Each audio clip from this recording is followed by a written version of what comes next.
अहिले दिनमा म 15 घण्टादेखि 18 घण्टा काम गर्छु, तर मलाई थकाइ लाग्दैन।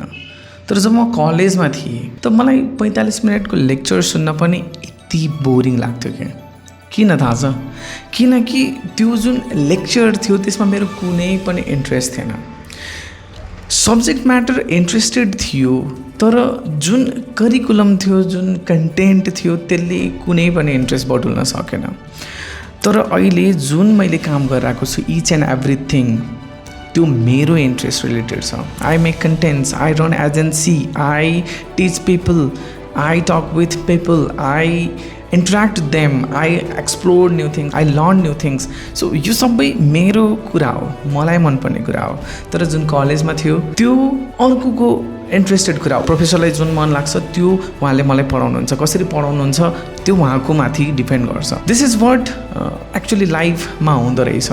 सो तपाईँ जब अरूको सपनामा काम गर्नुहुन्छ, अरूको सपनामा दौड्नुहुन्छ, काम गर्नुहुन्छ, लड्नुहुन्छ, त्यो तपाईँको इन्ट्रेस्टको कुरा भएन, सो तपाईँलाई बोरिङ लाग्छ। तर त्यही कुरा तपाईँको इन्ट्रेस्टको कुरा होस्, तपाईँ त्यसमा कहिले पनि बोरिङ फिल गर्नुहुन्न, कहिले, नेभर नेभर।